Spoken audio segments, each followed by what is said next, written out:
Bonsoir à toutes et à tous, soyez les bienvenus dans C'est votre emploi. Nous sommes en plein cœur de la semaine de l'apprentissage dans le Nord et le Pas-de-Calais. On va essayer de comprendre l'importance de l'apprentissage pour les jeunes, les avantages et puis aussi découvrir les secteurs qui recrutent. On en parlera avec notre invitée Nadine Crinier, la directrice régionale de Pôle emploi. Bonsoir. Bonsoir. Alors pour démarrer cette émission, d'abord les chiffres de l'apprentissage. En 2019, il y avait 491 000 apprentis en France avec une progression de 16% par rapport à 2018. Si on s'intéresse à notre région, au 1er janvier, ils étaient 40 000. Après leur formation, 7 apprentis sur 10 trouvent un emploi. Au 31 juillet dernier, ce sont 109 000 jeunes qui étaient inscrits à Pôle emploi et donc avec un objectif, pourquoi pas, de tenter l'apprentissage. On va évoquer tout cela avec notre invité dans un instant.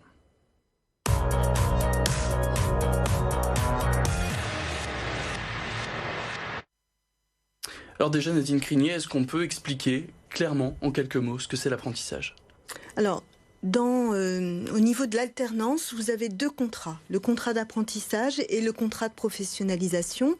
Le contrat d'apprentissage va amener à une qualification qui va aller du CAP jusqu'à un diplôme d'ingénieur. Un contrat de professionnalisation, lui, c'est plus un complément à une formation. Donc, il est de plus courte durée et donc il permet d'acquérir un certificat.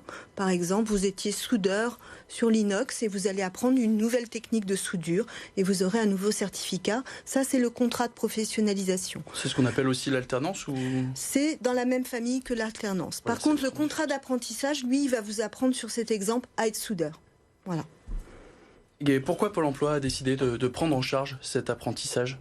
Alors, Pôle emploi s'est intéressé, et c'est pas nouveau, à l'apprentissage, mais particulièrement cette année parce qu'on a eu un phénomène au mois de mai d'inscription assez massive de jeunes à Pôle emploi, alors qu'habituellement on les voyait plutôt en sortie de leur parcours scolaire, en octobre-novembre. Et donc il y a eu des ruptures comme ça dans les études des jeunes. Et puis on craignait aussi que l'effet Covid amène à une baisse des contrats d'apprentissage qui avaient bien progressé entre 2018 et 2019. Donc il fallait pouvoir rattraper, je dirais, l'effet Covid de 2020. Les entreprises ont eu peur de recruter avec cet effet Covid. Vous allez voir ces chiffres bientôt. Alors, les entreprises aujourd'hui continuent de recruter. Vous voyez, aujourd'hui, si vous allez sur pôle emploi.fr, vous avez dans la région 38 000 offres qui sont diffusées et disponibles. Par contre, il y a moins d'opportunités qu'au premier semestre, où on avait eu un mois de mars très très bon, et puis l'effet Covid a fait baisser les opportunités d'emploi. En même temps, l'apprentissage, c'est aussi une façon de travailler sur l'avenir en termes de compétences. Donc une entreprise qui aurait un carnet de commandes un peu moins rempli, mais qui a une pyramide des âges avec des départs importants dans les années à venir, eh bien peut prendre un apprenti, puisque cette mesure permet aujourd'hui, au travers de l'exonération de charges sur les bas salaires, dès lors que vous êtes à 1,6 fois le SMIC, d'avoir un abattement de charges et aussi une aide. Si le jeune a moins de 18 ans, c'est 5 000 €. S'il est entre 18 et 30 ans, c'est 8 000 €. Donc, vous voyez, c'est aussi faire un pari sur les compétences et sur l'avenir qui permet à l'entreprise de continuer sa montée en charge de la reprise d'activité après la période du Covid. Ça, c'est les avantages pour les entreprises, donc oui, de favoriser un petit peu l'apprentissage. L'avantage pour les jeunes de choisir ce pour les jeunes, il y a de nombreux avantages et ils le perçoivent de plus en plus. C'est vrai qu'avant, il y avait cette image de l'apprentissage plutôt pour acquérir un CAP pour être sur des métiers manuels. Aujourd'hui, bien sûr, il y a toujours ces métiers et il y a beaucoup de demandes dans les métiers de l'artisanat, que ça soit dans les métiers de l'alimentaire ou bien dans les métiers de la soudure, de l'art aussi dans l'artisanat. Mais il y a aussi, par exemple, des assistants RH, Bac+3. On va avoir aussi des profils dans la chimie, des techniciens. Des personnes dans le numérique pour travailler sur les données informatiques.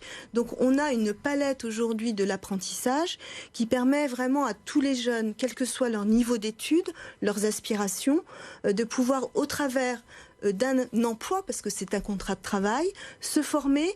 Et puis aussi l'apprentissage, c'est intéressant parce que ça permet aussi d'ancrer la compétence dans le territoire. Un jeune qui va se former dans l'entreprise, en général, va rester dans les Hauts-de-France. Alors qu'on a un phénomène en Hauts-de-France avec de très belles écoles, mais avec des jeunes, après, une fois qu'ils sont diplômés, quittent la région. Et donc le fait d'ancrer l'emploi dans les Hauts-de-France tout en se formant est aussi un atout pour la région. Donc il y a toute cette variété diversité de profils d'entreprises que vous avez signalés. Les contrats aussi que les jeunes peuvent avoir à la fin de l'apprentissage. Quels sont les débouchés pour ces jeunes qui sont... Alors, beaucoup de jeunes, vous l'avez montré dans vos chiffres, vous l'avez dit, 7 jeunes sur 10 sont en emploi dans les 6 mois qui suivent un apprentissage. Donc ça, c'est un élément assez remarquable par rapport à des études plus classiques. L'autre élément aussi, c'est qu'un jeune qui fait un premier apprentissage va en suivre en général pour 1 sur 2 un deuxième. Donc c'est une voie aussi qui permet d'avoir des parcours tout en étant dans l'emploi et en formation où on élève son niveau de diplôme. Donc ça, c'est très important. Et donc le jeune qui rentre en apprentissage est très attaché au fait de pouvoir avoir un pied dans l'entreprise, d'être salarié, d'avoir des congés payés, d'autres avantages liés à l'entreprise, et en même temps d'avoir cette formation qui lui permet d'avoir un diplôme. Nadine Crégnier, je rappelle que vous êtes donc la directrice régionale de Pôle emploi. On va revenir sur l'image de cet apprentissage. Lors de la présentation de cet apprentissage dans la région, il y a un jeune qui est venu raconter son parcours. C'était un excellent élève. Il a eu un bac S avec mention, il a fait des études de psycho et puis il s'ennuie, il vient vous voir et il se lance dans un apprentissage en coiffure. Est-ce qu'il y a beaucoup de cas comme ça de gens qui se redirigent professionnellement après des études? Et est-ce qu'on peut dire que l'image de l'apprentissage a évolué dans les mentalités en 2020? Pour le dernier point, oui, l'image de l'apprentissage a beaucoup évolué. Les employeurs ont aussi beaucoup amélioré leur image sur ce domaine. Les tuteurs aussi en entreprise jouent un rôle très important d'intégration et de montée en compétences des jeunes.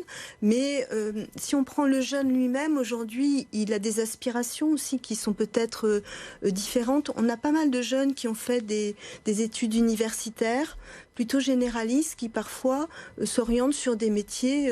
Un exemple là dans l'entreprise Le Mailleux qui fait de l'industrie textile. On a eu plusieurs profils de jeunes Bac+3 qui ont décidé de faire de la couture. Voilà. Donc on oublie l'idée que l'alternance, il y a effectivement l'idée de pouvoir aussi être ancré sur le territoire.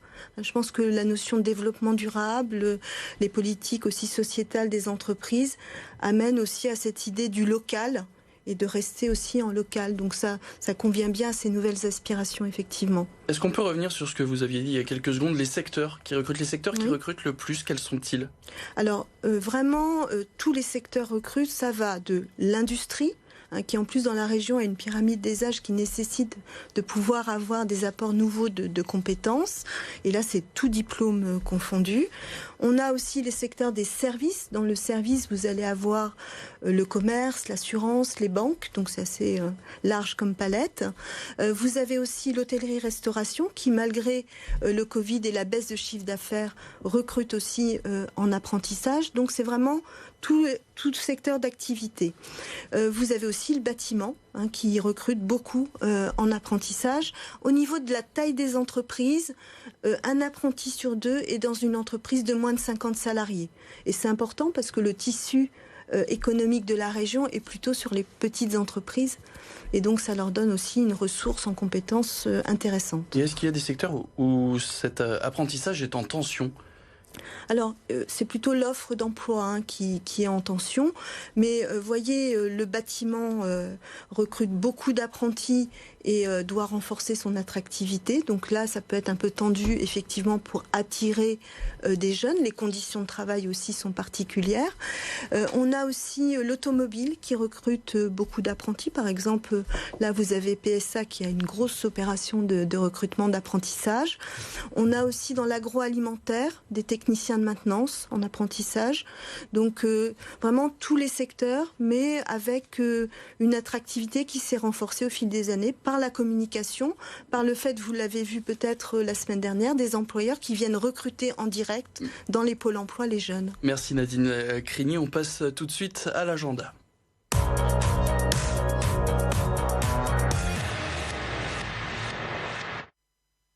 C'est donc toujours la semaine de l'apprentissage dans la région avec 2 salons virtuels.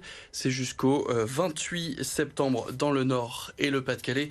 Et puis le démarrage de Restart, c'est du 28 septembre au 2 octobre. Une semaine dédiée à la création et à la reprise d'entreprise avec plus de 130 événements. Merci beaucoup Nadine Crigné, la directrice régionale de Pôle emploi de France, d'avoir accepté notre invitation. Merci à Emmanuel Calafior, à Nour Ouladi et à Wassila Wali d'avoir aidé à la création de C'est votre emploi. Quant à nous, on se retrouve demain pour un magazine axé sur la santé. Ce sera le docteur Julien Rousseau, médecin nutritionniste, qui sera notre invité. Le premier thème donc de l'année, ce sera l'obésité et le surpoids. Merci à toutes et à tous d'avoir suivi cette édition. Restez avec nous, l'information continue sur BFM Grand Lille et BFM Grand Littoral.